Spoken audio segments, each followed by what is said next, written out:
And good evening and welcome to another edition of Sports Corner. My name is Ralph Williams. If this is the first time you're watching us here on YouTube, it's great to be here tonight. I'll be taking your comments in the comments section as always. And tonight, we have a lot to talk about tonight. I'm expecting my guest, Jerry DAPEOLA, who hasn't appeared yet, but we'll see how he is, if he's going to appear sooner or later here. I know he's a busy man, and so we're going to go from there. I want to talk a little bit tonight before we get started about a gentleman in this town who's been in sports radio for 45 years. I was in middle school and I heard Guy Junker on the radio. I heard him working and at the time, I was listening to, or I was on a school bus, and the school bus driver would always have on B94. Remember B94? Everyone remembers B94, I think.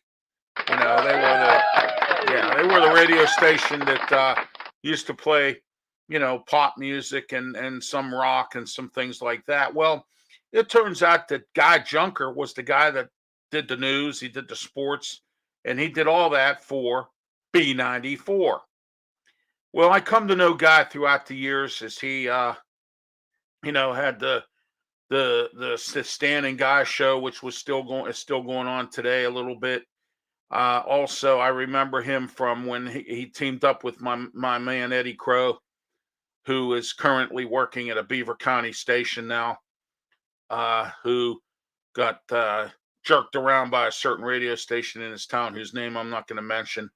But anyway, him and Eddie Crow had a show, Guy and Eddie, and I remember I used to listen to their show, seeing him on WTAE, and I used to see him at the old Bill Carr press conferences when I was in the Pittsburgh media the first time back in the 90s, okay?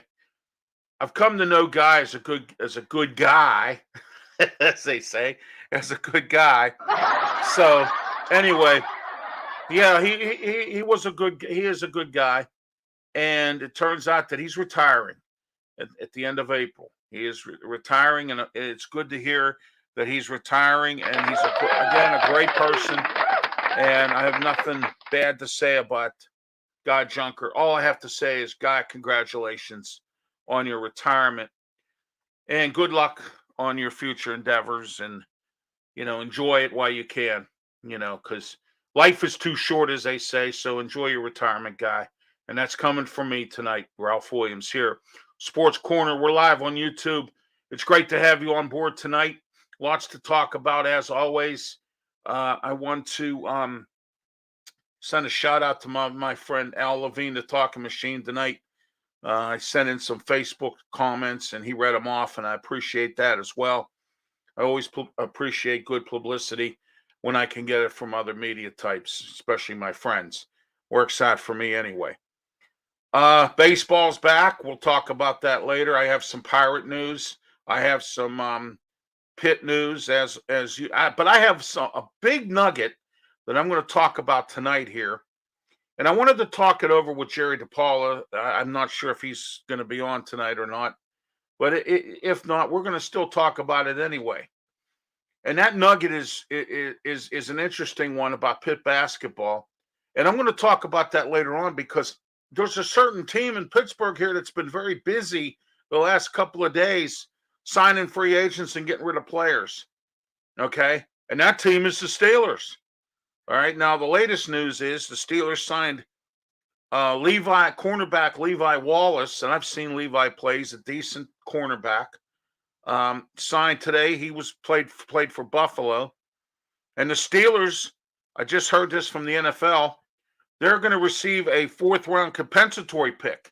So they're going to get a pick in the fourth round, a compensatory pick coming up this year for losing a few free agents. They also signed Montavious Adams, defensive tackle. They gave him 2 years, $5 million. Montavious Adams, he was the guy who was number 57.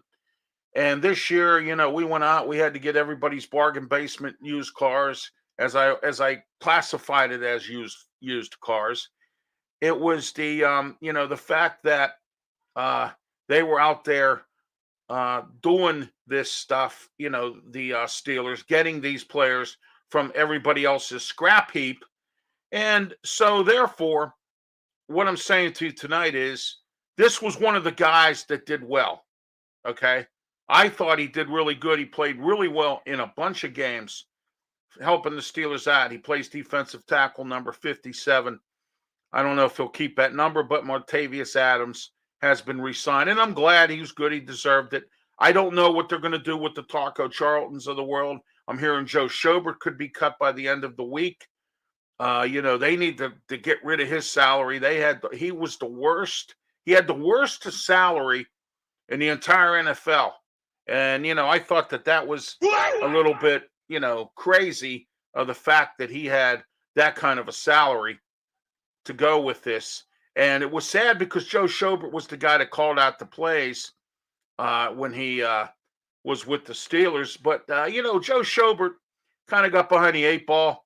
He really didn't, he was supposed to be in pass coverage. I watched him get burned several times. I watched him behind. And, Jackson, teams don't get rid of people because just to get rid of people. They get rid of guys who either are a bum or just lack of performing. Well, Joe Schobert was one of them guys. And, Jacksonville got rid of him. And, he was, signed free agent. He signed with the Steelers. And so that, therefore, Joe Schobert was here. And, Urban Meyer didn't like him or didn't want him. So there we are. That's where we are with Joe Schobert. So, and we need to, so I'm going to echo some sentiments from another media colleague that echoed them tonight that I've been saying for a while now.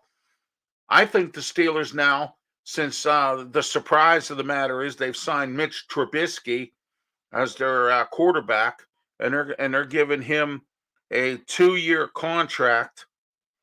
And as far as I know, it's worth about $21 million. Now it's 2 years, $14 million, but it could be $21 million with incentives.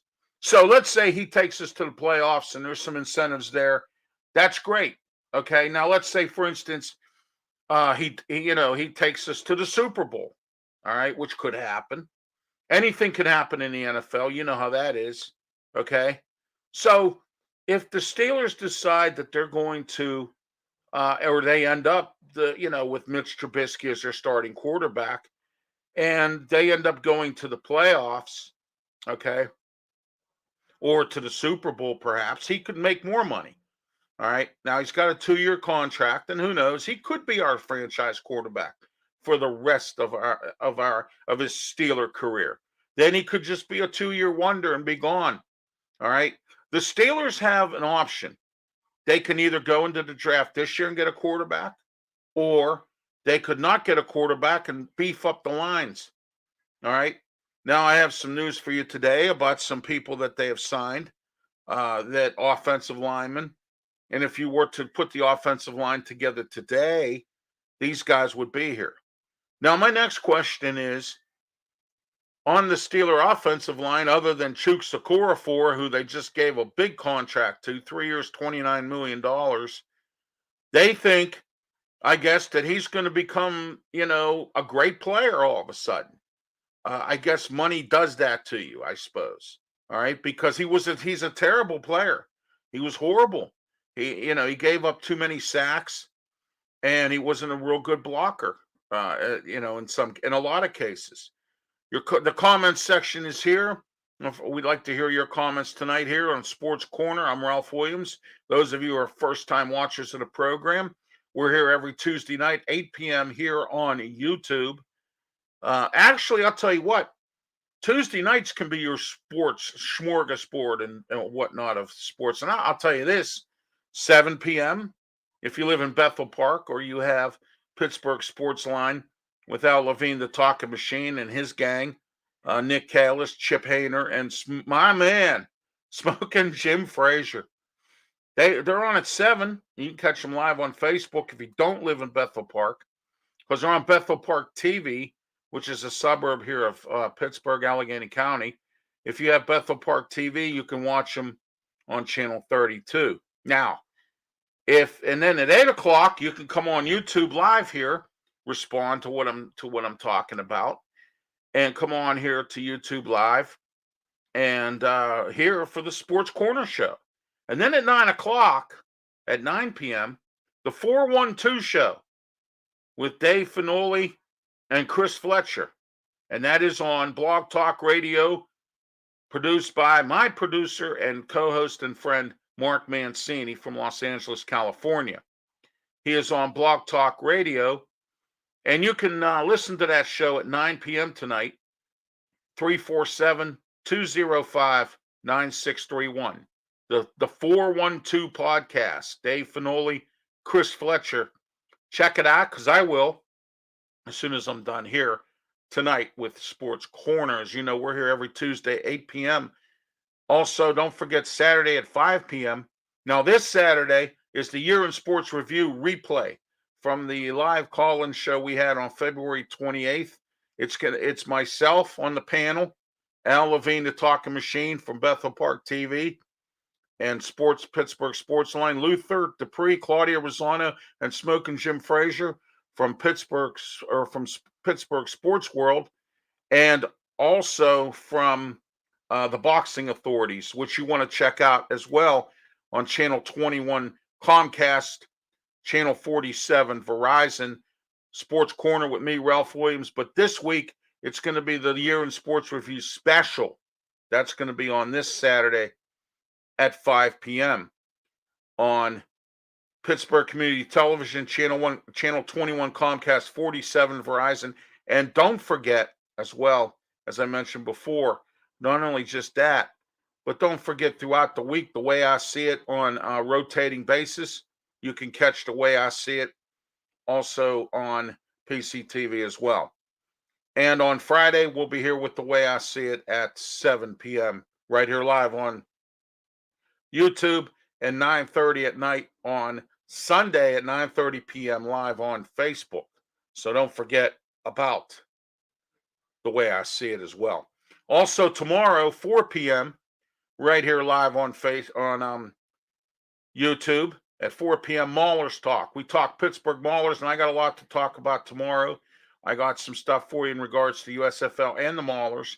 They just had a compensatory draft, and they're going to I'll tell you who the players are that they picked up.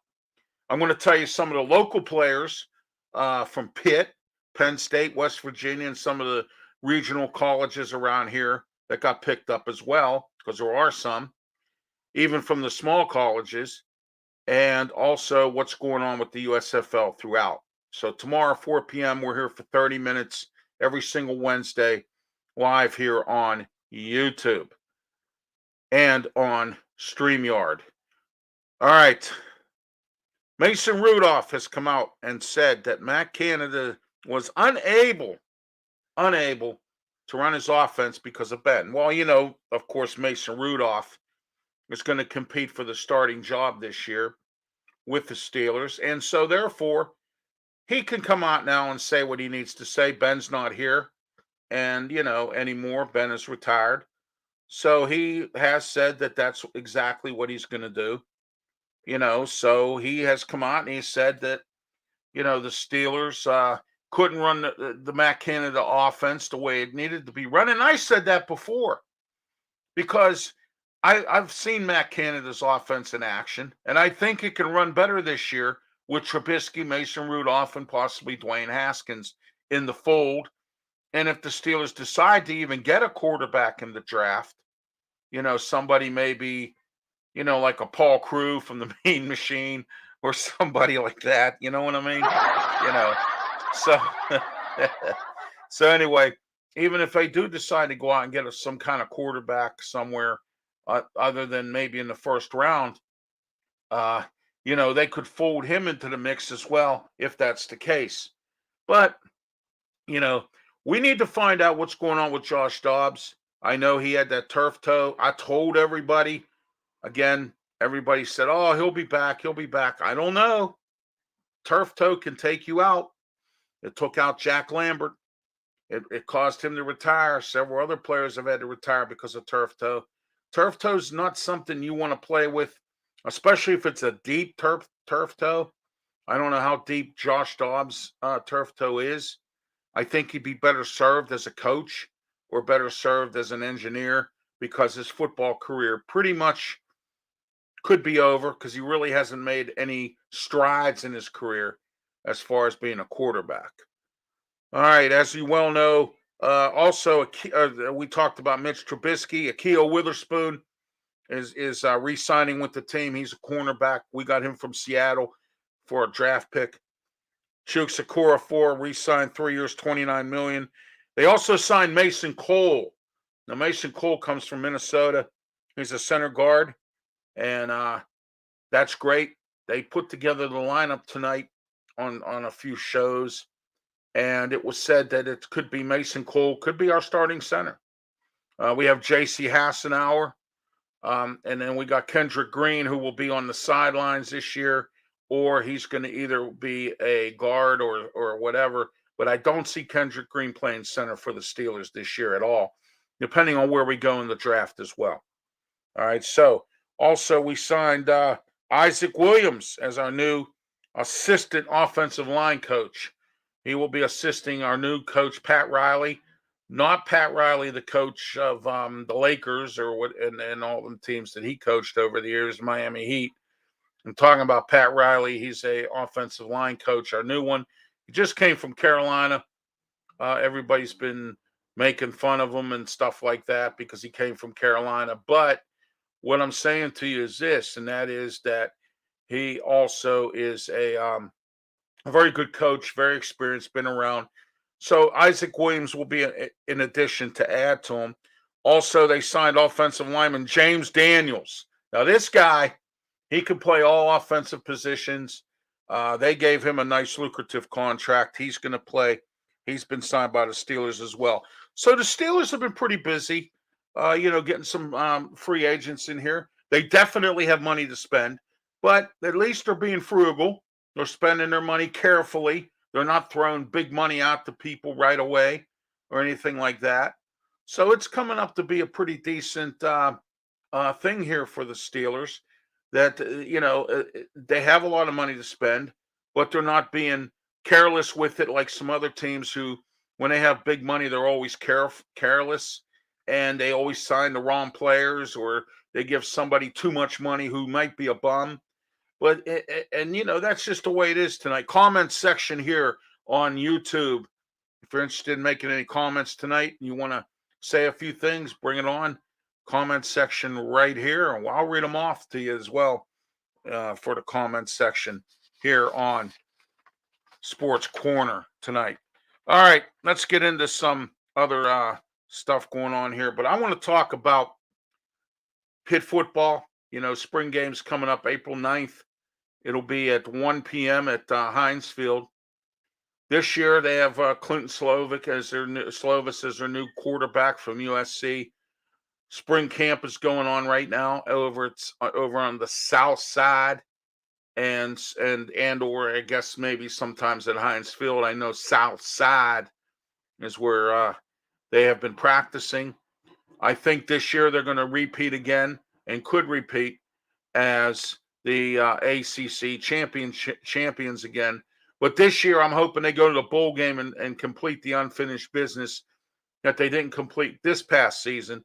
I'm very frustrated with them for not being able to do that. And I blame Kenny Pickett and Mark Whipple for that. And I blame Pat Narduzzi for letting Kenny Pickett do whatever he wanted instead of sticking his foot down and putting his foot down and saying, hey, look, I know you gave a lot to the team, but you need to give me one more game. And he didn't do it. And he just let him walk away. Now, I have a nugget for you. And I always have some good nuggets. Okay. I found an interesting, I got an interesting nugget from a source. And that nugget is, okay, that the Pitt basketball program, as you well know, men's basketball program is struggling. The women's basketball program made some strides this year. They actually did a few different things that were supposedly, a little bit better. They won more games. They they didn't make it to the NCAA, but it's improvement over what it has been. And I question Lance White being the coach of the team, but Lance White now has this team, winning some games. They won double-digit games this year, which is super duper. Now, here's the story I got from a source of mine. Okay. The reason why Pitt can't fire Jeff Capel, which we all know, in case you're not aware, his buyout clause is $15 million. Okay. Now, here's the thing that's got me puzzled here, and that is Heather Lake was so desperate to hire Jeff Capel that she gave him this kind of a buyout of $15 million. First of all, you don't give your university, you don't put strap your university like this. You put a buyout clause in there that in case he does, that the person who you're hiring doesn't do well, okay, you end up being able to buy out their contract at a minimum price. Okay. Now, we had to eat Kevin Stallings' contract because I heard they didn't even want to give him his buyout because they claim lack of performance. He took Pitt to court on that. I'm not sure if he won. Okay. But Jeff Capel's, buyout contract is $15 million. And he has no recruits for this year. So he has to go out and get a whole new team again this year because I'm hearing some of these guys are leaving. I'm hoping Phil Horton and, a few of these other guys that were here this year stay. And some of the guys, there's one or two of them that are ready to leave now. And I hope that, some of the other one, John Hoogley, I hope he stays. Gee is leaving. He's out of options. So, here we are, Pitt basketball in where it is. And the interesting thing is March Madness is here. Okay. We're Pittsburgh is hosting games for March Madness. And it turns out that we're not only hosting games for March Madness, but we're also, we don't have any of our three teams in it. Robert Morris stunk up the joint this year. Duquesne, with a new facility, stunk up the joint this year. Robert Morris is in the second year of their new facility, the UPMC arena out there in Moon, okay? And Duquesne's down in the Bluff there. They have a brand new facility, all right? So, because Keith Dambroff did, a Jeff Capel move, got rid of all the players he didn't want, thought that they were, useless or whatever, or however he thought. And they all had bad attitudes. So he goes ahead and he, see you later, goodbye, go in the transfer portal. Who cares? But instead of winning, they had a bad season this year. They will barely won any games in the Atlantic 10, and the tournament they're done already. Same with Robert Morris. Same with Pitt. They're done. Nothing is done. This is the state of local basketball. And it's really, really sad about how this is the state of local basketball in Pittsburgh, college basketball. It's terrible out here. And if anyone thinks that it could get better, maybe it can. I don't know. I hope it does. I really hope it does get better. I hope it gets better for the better. Okay? Not for the worse. All right? Can it get any worse? And the interesting part about this is now they're blaming the transfer portal, and they're blaming this, and they're blaming that. And all three teams have really good facilities. It's not like you can blame any facilities for any of that. Okay? All right? They have facilities that are good facilities. So what is the problem? What is going on here? Why? Why are these programs failing? Is it coaching? Maybe it's time for Robert Morris to take a look at another coach, because this is the second year in a row since they've been in the Colonial Conference that they haven't done anything. Robert Morris. They used to dominate the Northeast Conference. Duquesne. This is the second. Last year, Duquesne did really well. They're at least somewhat decent. Okay. They got a new facility this year, and they walk into a new facility and stink the joint up. All right. I hear from, a good source that I'm going to try to get on for the next show next Tuesday. All right. That Duquesne had some issues with, the fact that the administration and the alum and the student body are not happy with Dambrot right now for the move he pulled.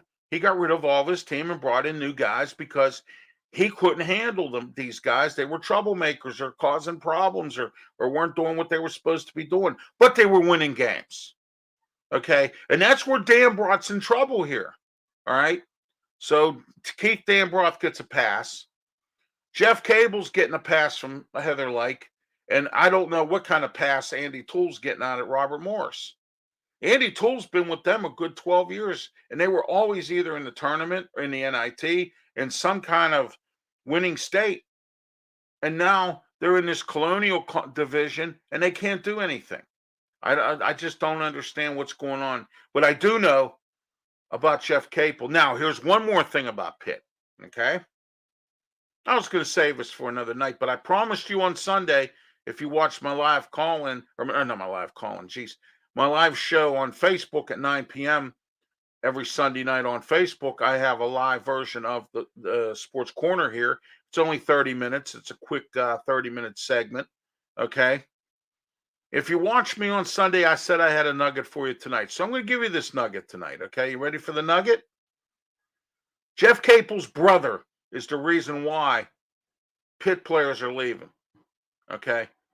He's an assistant with his brother, coached another, he was a head coach of another college team, just like his brother was, has coached with his brother numerous on different occasions here and there, okay? So apparently, I don't know what the word is on this, but apparently from what I understand, he is somewhat of hard to work with, more or less. And a lot of the players don't like him. They don't like the way he conducts himself. They don't like the way they're being treated. So Jeff Capel is stuck between a rock and a hard place right now. The administration's getting all these complaints from the from the players about how Jeff Capel's brother is, and he don't want to fire him because he's his brother.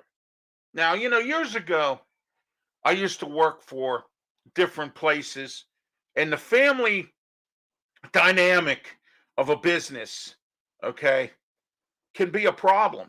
All right. And I've worked for some businesses where the family dynamic was there. All right. And the family person could do no wrong. Oh, no, no, no. The family person was in charge of running the restaurant or the place where I did work. Place went into the ground. Okay. You see what I mean? So what I'm saying is that you have to separate family from family. Friendship is friendship. Business is business. You see what I'm getting at? But I don't think Jeff Capel, for the sake of his team, is letting his brother stay on the team. Okay?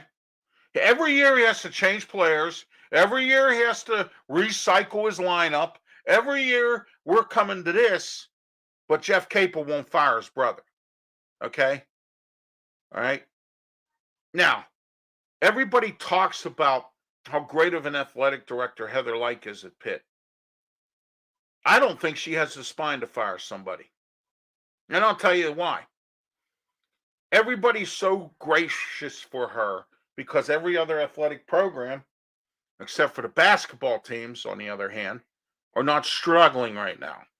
Football's picked up because of, Narduzzi finally picked up his got himself together, I guess, and got this Pitt team to finally do some winning. But then he made a coaching mistake when he didn't tell Kenny Pickett that he needs to play instead of going to the NFL. All right. So anyway, what I'm saying to you is this, and that is that I think Heather Lyke should be removed as athletic director at Pitt, even though the volleyball program's doing well, gymnastics is doing well, baseball is doing well, diving is doing well. A lot of different athletic things are doing well. Football, okay? But the basketball programs are not doing well. And she made some mistakes on those.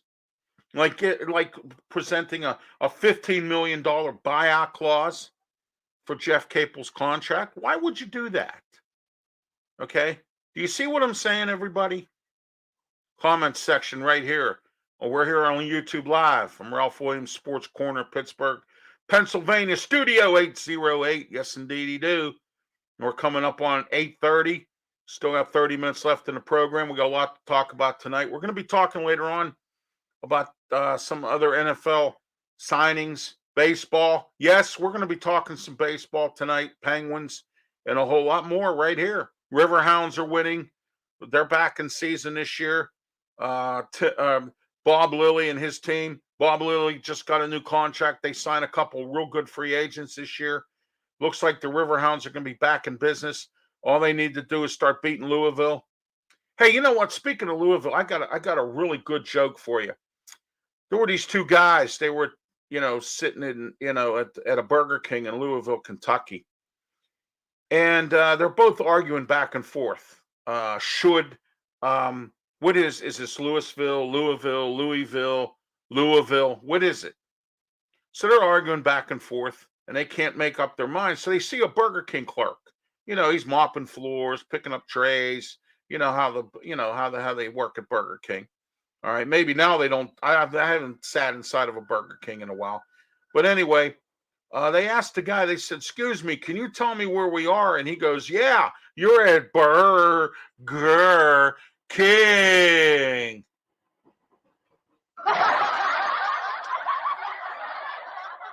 Oh, how do you like that one, huh? But anyway, we'll talk later about that stuff. But let's get back to Heather Lyke at Pitt and the athletic director for the University of Pittsburgh, okay? So here we are. And then Heather Lyke goes and gives Narduzzi an extension after a disappointing season last year where they actually could have went to the bowl game and they chose not to, all right? But the season was disappointing. The defense laid an egg last year. Gave up too many points too many times, things like that. So you see, what I'm saying to you is Heather Lyke's not batting 1,000, she's batting 500. Okay? Is that acceptable to you as an alum for Pitt, as a fan, as a student or an ex-student? Is that acceptable? $15 million buyout clause for Jeff Capel. Is that acceptable? Okay? All right. So what do?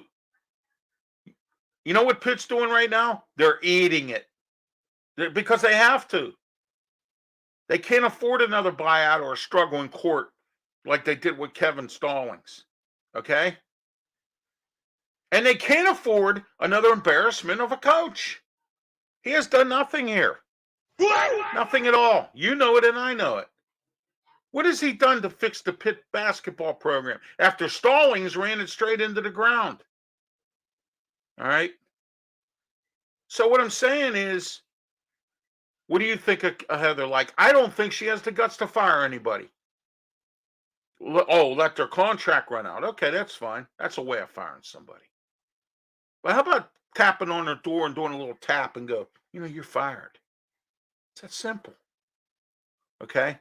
But now, Pitt's got themselves walking on eggshells now because now we have to endure another bad season of Pitt basketball, men's basketball, and Jeff Capel's brother running all the players out.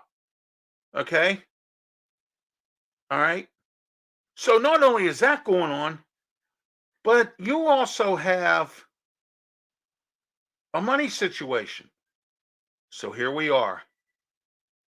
The Pitt Athletics and their situation with their basketball program.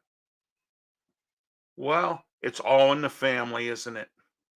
Jeff Capel's brother's running these players out because of his attitude, because of the way he conducts himself. Players don't like him. Okay? But Jeff Capel doesn't care. That's his brother. Oh, I can't fire my brother. Oh, I can't do that. No. I want to tell you something, Jeff. I like you, as a person. I've met you personally. You came to my church a few times, okay? You're a nice guy. You were under Mike Krzyzewski. But right now, you're not a good coach. You're not doing anything to really make this program any better. Okay? All right. And enough about Pitt athletics tonight. We're going to get into some some NFL stuff. The return of Tom Brady. How wonderful that is. And you know what's interesting? When he first retired, I told everybody, and nobody listened. Nobody paid any attention to what I had to say. Nobody believed me again. And again, I was right. And when I'm right, I'll tell you I'm right. When I'm wrong, I'll tell you I'm wrong. Okay? I was right. He's back because he's greedy. And it ain't for money. You know what it's for? He wants those other 3 Super Bowls so he could fill both hands with 10 rings. That is what Tom Brady wants. And don't say or think or believe anything you might think about what Tom Brady has to say. Okay? Because I believe nothing that Tom Brady has to say. Not a thing. Okay? And the reason I don't believe anything Tom Brady says is because I know Tom Brady's greedy. He's greedy for those other 3 Super Bowl rings. And you know something? He has failed. And he will continue to fail because he's looking for the inevitable. All right? There's too many. Every team, Tom, has the same salary cap. Every team, Tom, can be competitive. Why? Because we have a salary cap in the NFL, Tom. You think, oh, I'm the almighty Tom Brady. Every year I can go to the Super Bowl. Okay? That's not the situation, Tom Brady. That's not it at all. And then you're telling everybody that you're doing it for, Tampa Bay, or I'm doing it for this, or I'm doing it for that. No, you're not. You're doing it for yourself. You're doing it because you want the other 3 Super Bowl rings and you can have 10 Super Bowls. Oh, look at me. I'm going to the Hall of Fame. I have 10 Super Bowls. Ben Roethlisberger has 2 rings and he lost 1 Super Bowl. You've lost a bunch of Super Bowls, Tom. He's going to be a first ballot Hall of Famer ahead of you. Okay? You don't need 10 Super Bowls to go to the Hall of Fame, Tom. But you won 10 Super Bowls. Oh, my. What, your motto of a wife going to break up with you because you don't have 10 Super Bowls? Huh? Is that it? Okay. The return of Tom Brady. Now they're saying they don't know if he's going to play for Tampa Bay. He may play for somebody else. You know what? If anybody believes that, then guess what? I got swampland in Florida with alligators in it to sell you. Okay? All right? Okay. There we are. All right, let's move on. Deshaun Watson talking with the Saints in Carolina. Those are good moves for him. All right. Some other teams might not want him. I don't know what Texans are going to ask for. It's a good move on his part. And then you had everybody here in Pittsburgh. Oh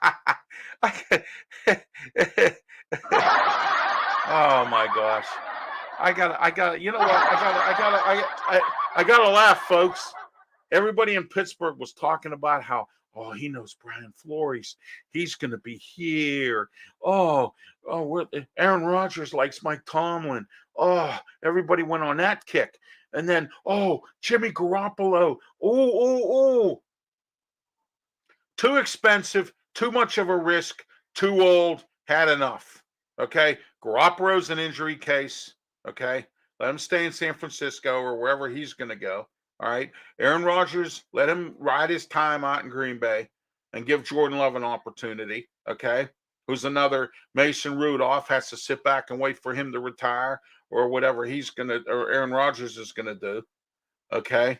And Deshaun Watson's got court issues and issues with women. Okay.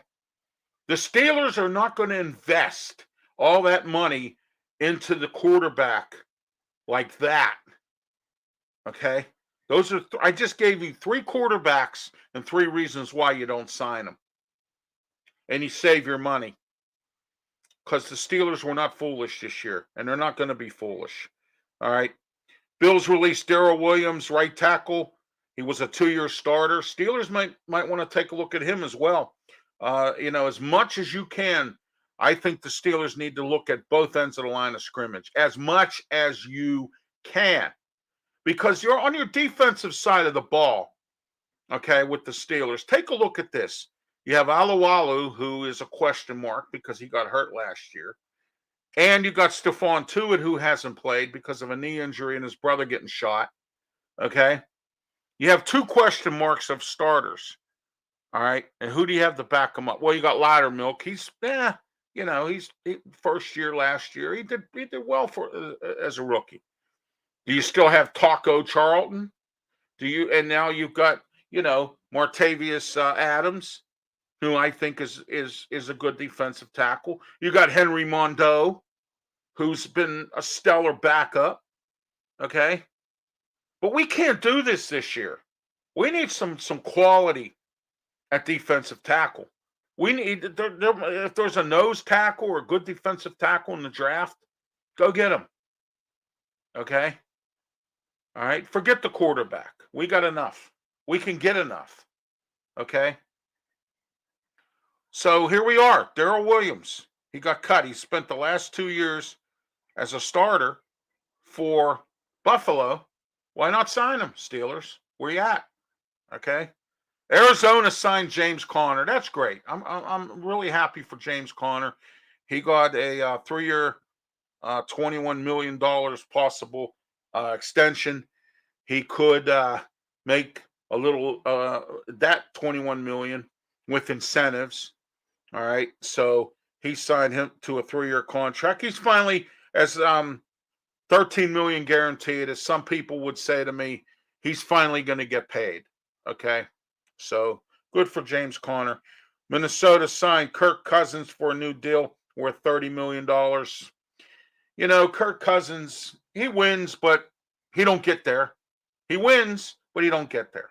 What I'm saying is he wins, but Minnesota doesn't get to the playoffs. They didn't this year, and they haven't in the, last few years, okay, which cost Mike Zimmer his job. All right. So we'll see what Minnesota does this year. Teddy Bridgewater signed with Miami. And, the Steelers were looking at Jacoby Brissett, who was the backup down there to Tua down there. And Le'Veon Bell, in an interview, says Antonio Brown is misunderstood. Yeah, he's misunderstood. Anybody that acts like Antonio Brown does is misunderstood. Okay.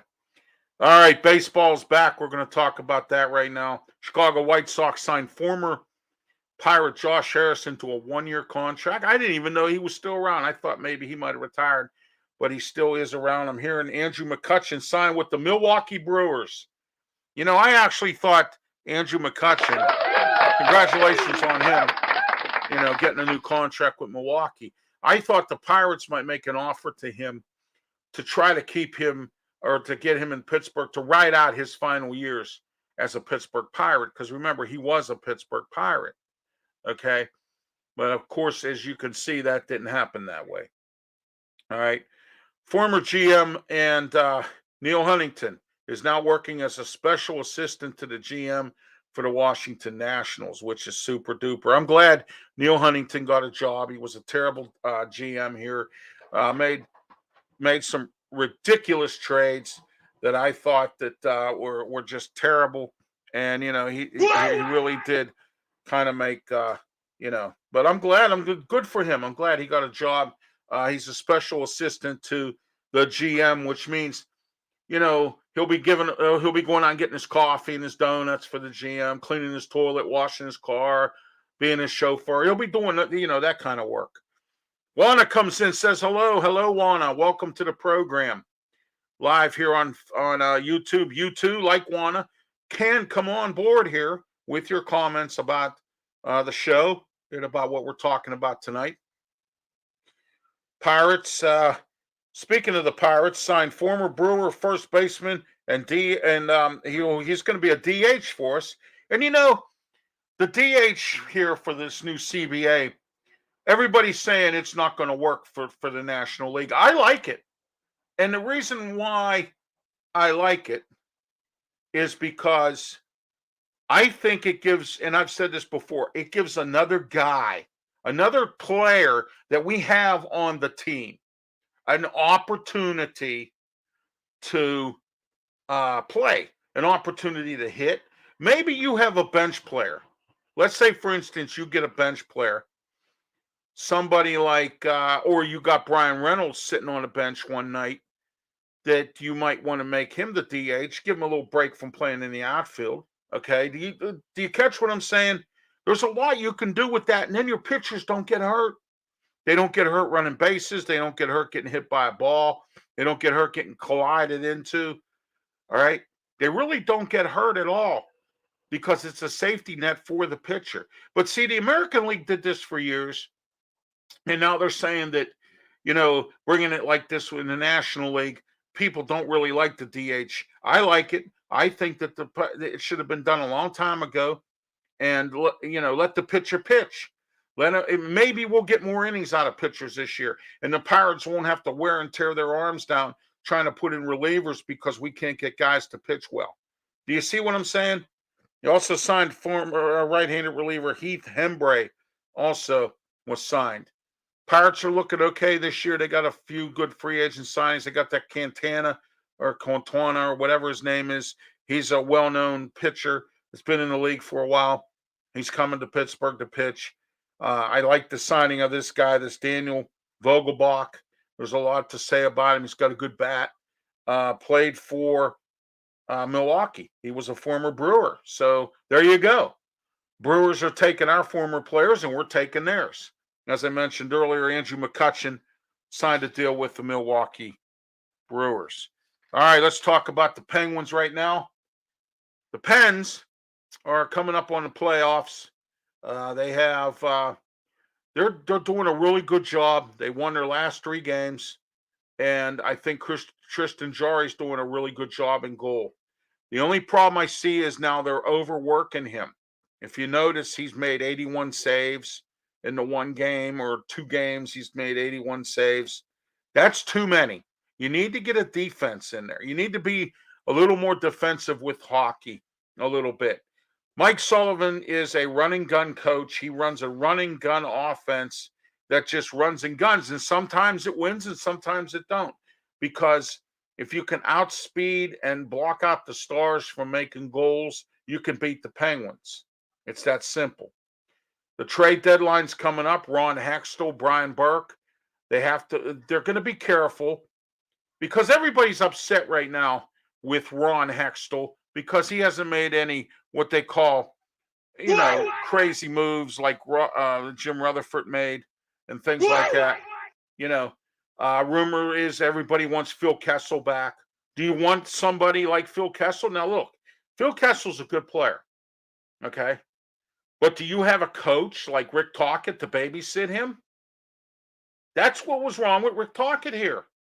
He acted too much like a goof, and they had to have somebody babysit him, okay?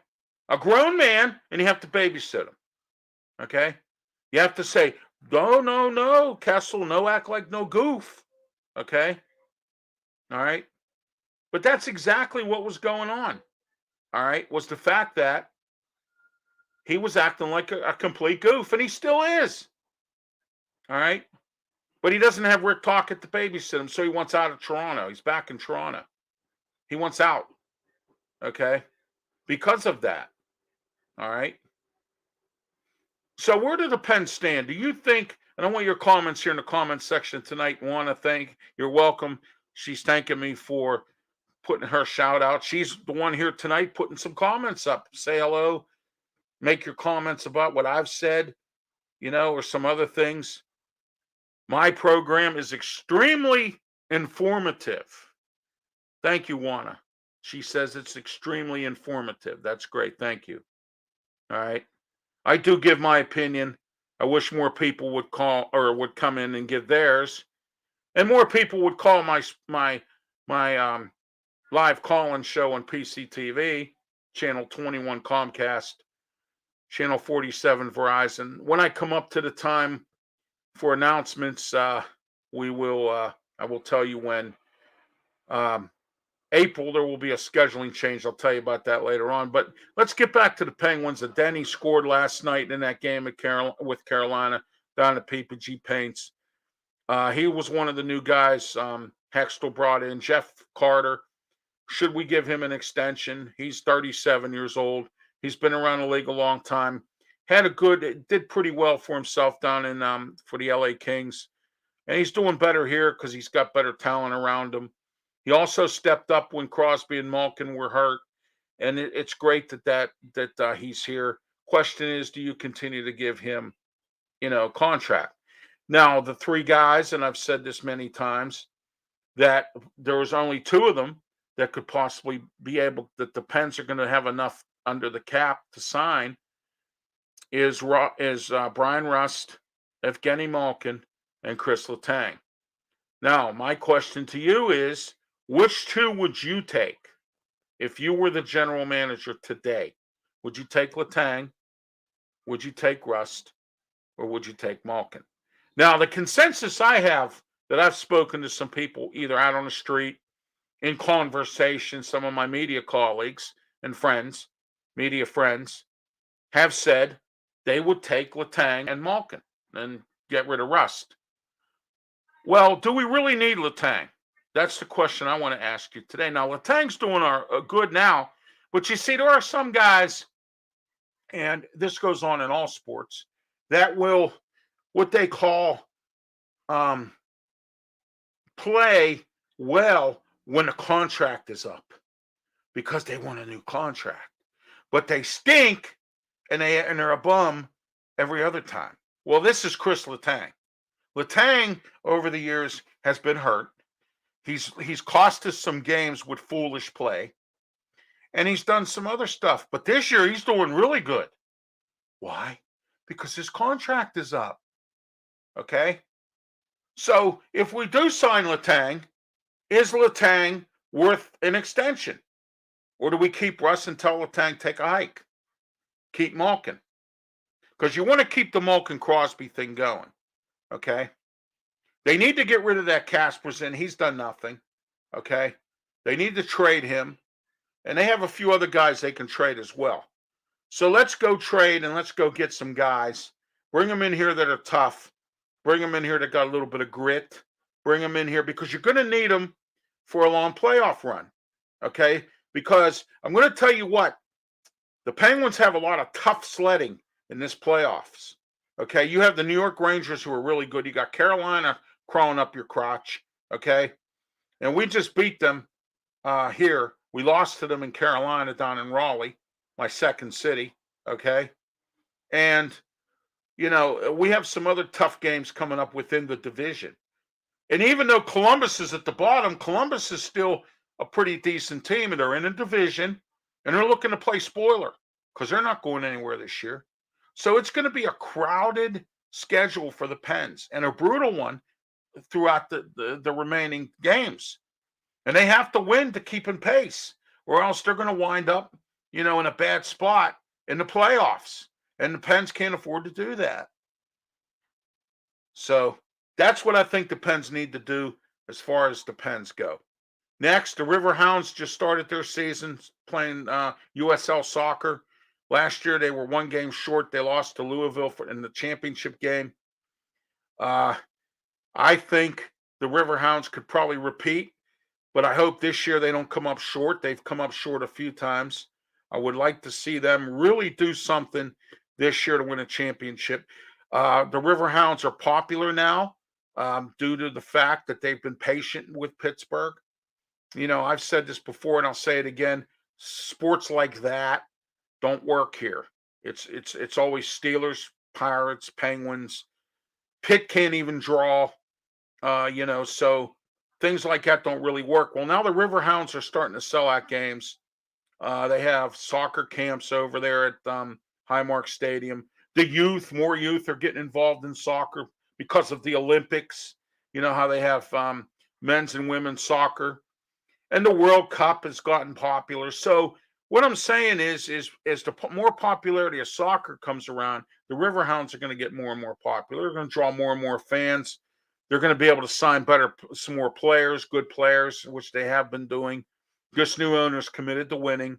So that's a good thing, okay, for the Riverhounds. And Juana once again says, what a great program on sports. I try to have a variety of things, for the entire thing. I want to tell you a little story, and I've told this story a few times. I was in sports years ago, and in 1999, I had a show when I was on PCTV the first time. I had a show called Sports Talk with Ralph Williams. Okay. And I was on there and I was trying to promote the Riverhounds who had just arrived in Pittsburgh.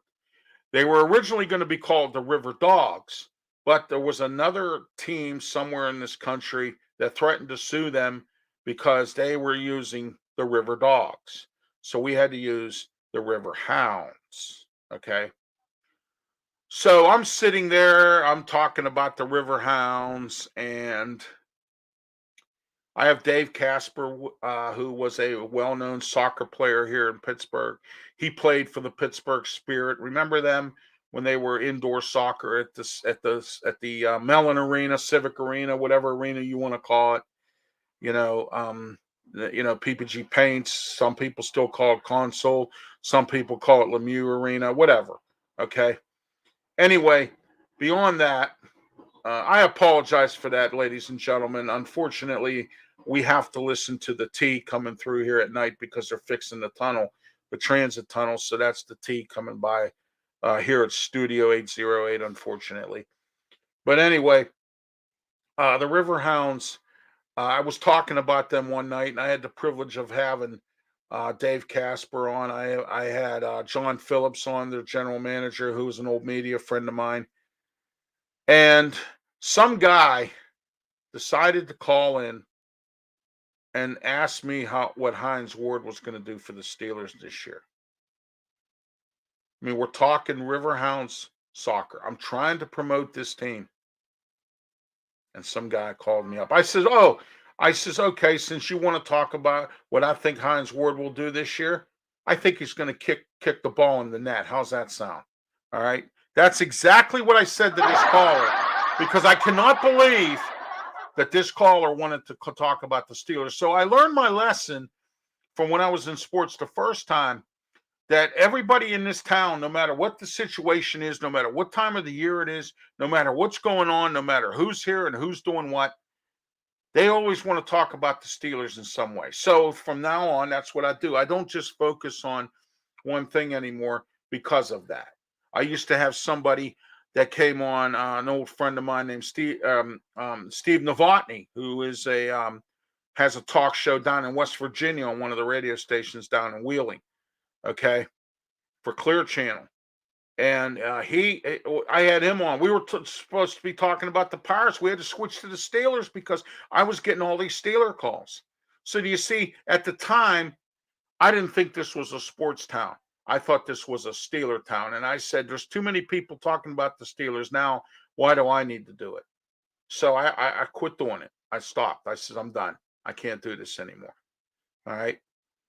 And then I've come to learn over the years, you can't shove a square peg into a round hole. So what happens is that's what goes on there. And that's my closing for tonight. But I have some announcements for you. Tomorrow, Wednesday, every Wednesday, 4 p.m. here on YouTube, 30 minutes, starts at 4 to 4:30.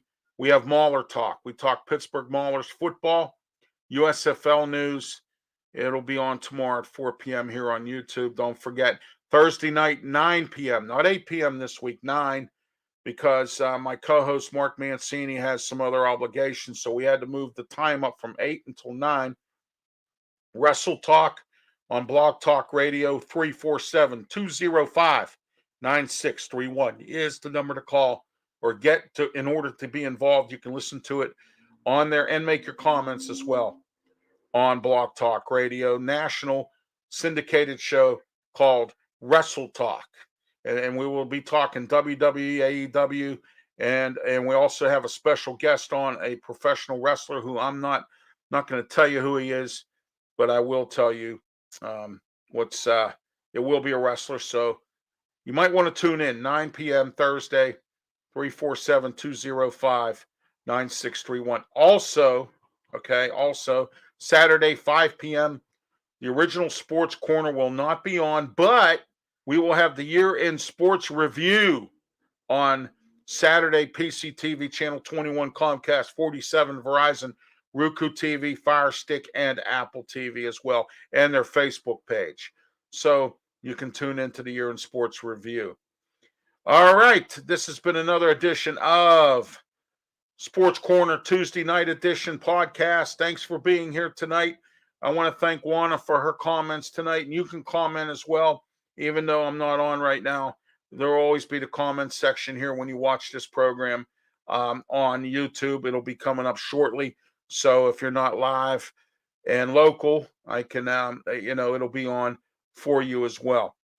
So, Sports Corner, Ralph Williams. Have a good night. Be safe. Talk to you next week.